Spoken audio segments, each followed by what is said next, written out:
Hello बच्चों, कल राष्ट्रपति पद के चुनाव की प्रक्रिया खत्म हुई। कल रिजल्ट आ गया और रिजल्ट में द्रौपदी मुर्मू ने विजय प्राप्त की। लेकिन क्या कभी आप लोगों ने सोचा है कि कोई राष्ट्रपति बनता कैसे है? क्या आप या हम चाहे तो राष्ट्रपति का चुनाव क्यों नहीं लड़ सकते? क्या कोई भी व्यक्ति राष्ट्रपति का चुनाव लड़ सकता है? कौन कौन राष्ट्रपति पद के चुनाव में वोटिंग देता है? आखिरकार कोई राष्ट्रपति चुनकर कैसे आता है? उसके पास क्या क्या शक्तियां होती हैं? तो आज बच्चों पूरी तरीके से राष्ट्रपति पद के बारे में बात करने वाले हैं। किस दिन हमारे राष्ट्रपति बदले जाते हैं? हमारे भारत के संविधान में इस समय बात किया जाए तो संविधान में लिखा नहीं गया है इस वर्ड को, लेकिन एक निश्चित डेट है जिस दिन राष्ट्रपति बदले जाते हैं। वो सारी चीजें आपको बताई जाएंगी। तो बच्चों बात की जाए यहां पर, तो पहले मैं बता देता हूं कि जो हमारे प्रेजेंट यानी कि आज कल जो बच्चों चुनाव का रिजल्ट आया था उसके मुताबिक जो यशवंत सिन्हा थे वो राष्ट्रपति चुनाव हार चुके हैं और द्रौपदी मुर्मू जी हमारी नई राष्ट्रपति बनेंगी। अभी प्रेजेंट टाइम में बात की जाए तो प्रेजेंट टाइम में हमारे राष्ट्रपति रामनाथ कोविंद जी हैं। थोड़ा सा मैं सबसे पहले आप लोगों को द्रौपदी मुर्मू के बारे में बता देता हूं, उसके बाद से हम चुनाव की ओर आगे बढ़ेंगे। द्रौपदी मुर्मू, इनका जन्म उड़ीसा में हुआ था। वर्तमान समय में इनकी आयु 64 वर्ष की है और ये झारखंड की गवर्नर भी रह चुकी हैं 2015 से 2021 तक। ठीक है बच्चों, तो अब द्रौपदी मुर्मू जी जो है कि आदिवासी महिला है वो अब हमारी राष्ट्रपति हो जाएंगी।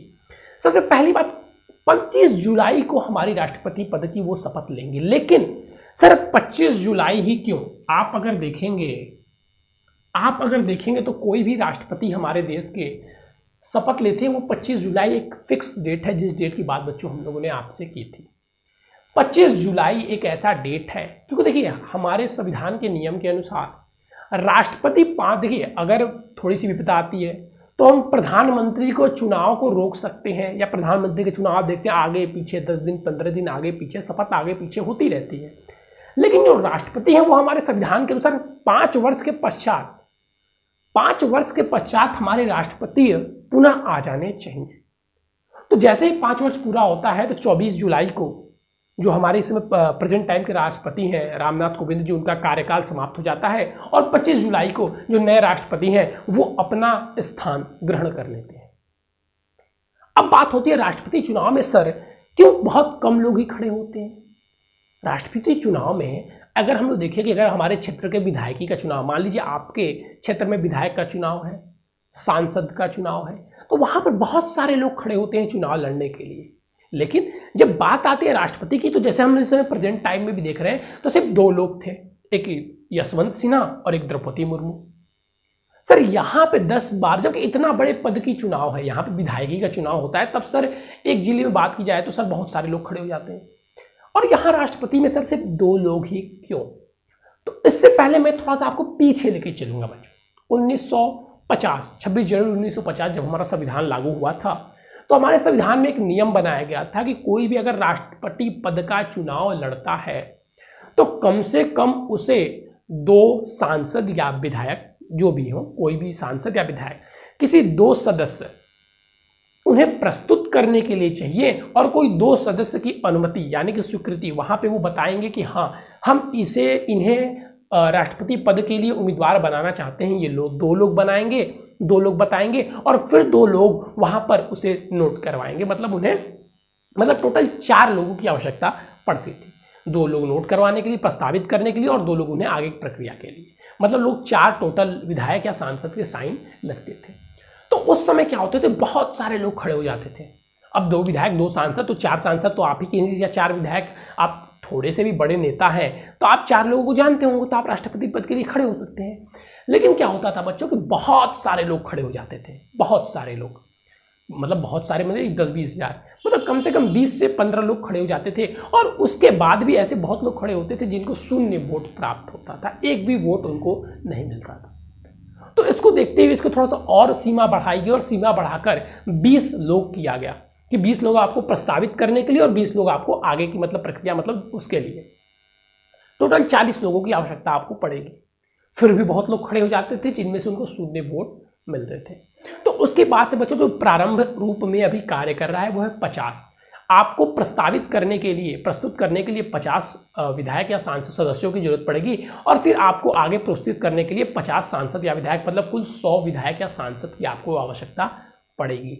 इसलिए आप देखेंगे कि यहाँ पे यूपीए, जो कि कांग्रेस का गठबंधन है, यूपीए उसने, यानी कि विपक्ष में आप कह सकते हैं, और एनडीए जो कि भारतीय जनता पार्टी का गठबंधन है, उन्होंने द्रौपदी मुर्मू और यूपीए ने यशवंत सिन्हा को उम्मीदवार बनाया था। बस 2 ही राष्ट्रपति थे। तो ये रीजन होता है बच्चों, राष्ट्रपति चुनाव के लिए सबसे पहले मिनिमम स्थिति जो आपको चाहिए वो कम से कम 100 सांसद या विधायकों का आपको सपोर्ट प्राप्त होना चाहिए। अब ये चुनाव में सर भाग कौन कौन लेता है? अब आप खड़े हो गए, आपको खड़े होने के लिए कौन कौन चाहिए थे? 50 लोग आपको प्रस्तुत करने के लिए और 50 लोग आपको साथ देने के लिए, मतलब टोटल 100 सदस्य की आपको आवश्यकता पड़ी।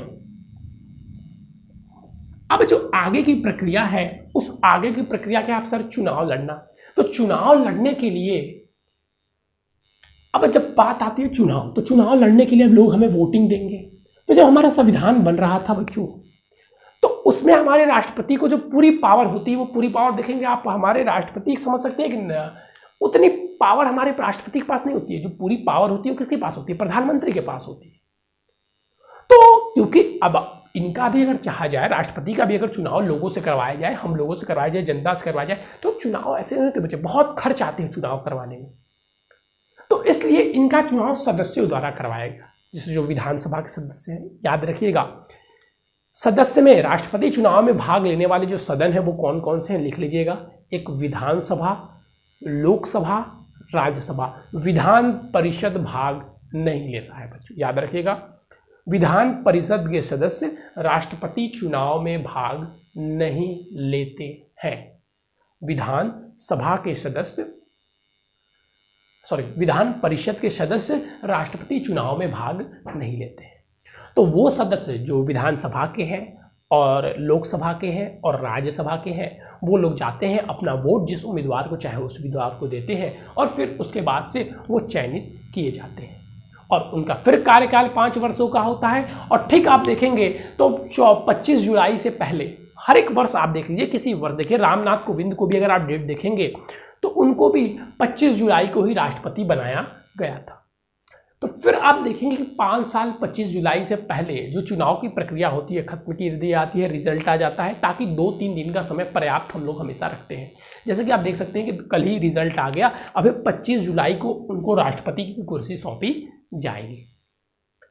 तो ये प्रक्रिया होती है बच्चों। सबसे पहले क्या, कम से कम 100 लोग हमें, 50 लोग हमें प्रस्तावित करने के लिए और 50 लोग हमें पारित करने, मतलब 100 लोगों की आवश्यकता पड़ेगी।